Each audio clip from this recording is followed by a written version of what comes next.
ধন্যবাদ। মুদ্রাস্ফীতির যুগে ব্যাংকে বিনিয়োগ নিরাপদ না পানসি হোটেল অ্যান্ড রিসোর্টস এর শেয়ার কেনা নিরাপদ? এই ধরনের প্রশ্ন আমাদের সামনে যখন আসবে, অবশ্যই বিনিয়োগকারীদেরকে আমরা যে পরামর্শটা এক বাক্যে দিয়ে থাকি সেটা হলো পানসি হোটেল অ্যান্ড রিসোর্টসের শেয়ার কেনা ব্যাংক অথবা লিজিং কোম্পানিতে এফডিআর বা আমানত রাখার চেয়ে অবশ্যই নিরাপদ।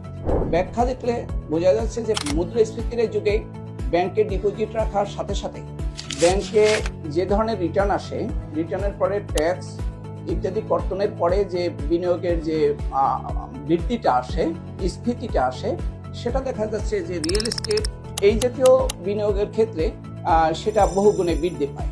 যেমন বিগত সময় পানসি হোটেল অ্যান্ড রিসোর্টসে যারা বিনিয়োগ করেছেন, ইতিমধ্যে যারা বিনিয়োগ করেছেন, 1 বছর আগে যারা বিনিয়োগ করেছেন, যে শেয়ারটা তারা 2 লক্ষ টাকা ক্রয় করেছিল, সে শেয়ারের এখন বর্তমান বাজার মূল্য 3 লক্ষ। কিন্তু ব্যাংকে যদি সেম পরিমাণ 2 লক্ষ টাকা যদি ব্যাংকে বিনিয়োগ করতো, তার রিটার্নটা কিন্তু 3 লক্ষ টাকা 1 বছরের ভিতর আসছে।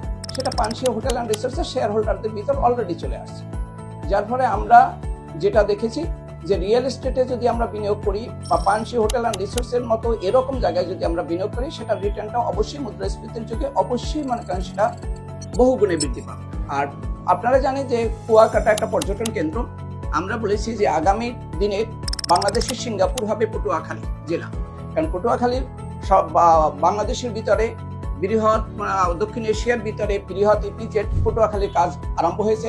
পায়রা বন্দরের কার্যক্রম শুরু হয়েছে এবং পর্যটন নগরী কুয়াকাটাকে ঘিরে শত কোটি টাকা বিনিয়োগ হচ্ছে।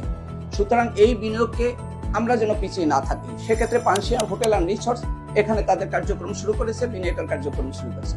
পানসি হোটেল অ্যান্ড রিসোর্টসের অবয়বটা, রিসোর্টসের স্থানটা একদম সমুদ্রের মনে করেন নিকটে এবং পর্যটন আকর্ষণীয় একটা কেন্দ্রে মনে করেন এই বিনিয়োগটার কার্যক্রম আমরা শুরু করেছি। নিজস্ব ল্যান্ডের উপরে মনে করেন আমরা রিসোর্টের কাজ শুরু করেছি।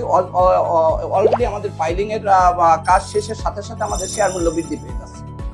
আগামী ডিসেম্বরে শেয়ার মূল্য আবার রিশিডিউল করা হবে, দেখা যাচ্ছে তখন শেয়ার মূল্য আরো বৃদ্ধি পাবে। যার ফলে পানসি হোটেল অ্যান্ড রিসোর্টসে বিনিয়োগ করা অবশ্যই শতভাগ হালাল এবং শেয়ার হস্তান্তর প্রক্রিয়াটা অত্যন্ত সহজ। যদি কোনো শেয়ার হোল্ডার মনে করেন যে আমি তার শেয়ারটা হস্তান্তর করে ট্রান্সফার করে সে তার মূল্য রিটার্ন নিয়ে নেবে এবং লভ্য অংশ সহ তার মূল্য রিটার্ন নিয়ে নিতে পারে। যে সকল ব্যাংকে এখন বিনিয়োগ করে হতাশায় ভুগছে শত ক্ষুদ্র বিনিয়োগকারীরা, তারা এফডিআর এর টাকা ফেরত পাচ্ছে না, তারা সেভিংস এর টাকা ফেরত পাচ্ছে না, তারা 5,000 টাকার একটা চেকও তারা মনে করেন তাদের ডিজনার হচ্ছে। এই হতাশা থেকে মুক্তি দেওয়ার জন্য পানসি হোটেল অ্যান্ড রিসোর্টসের কর্তৃপক্ষ আহ্বান করছেন যে এরকম যারা মনে করেন বিনিয়োগ করতে চাচ্ছেন হালাল উপায়ে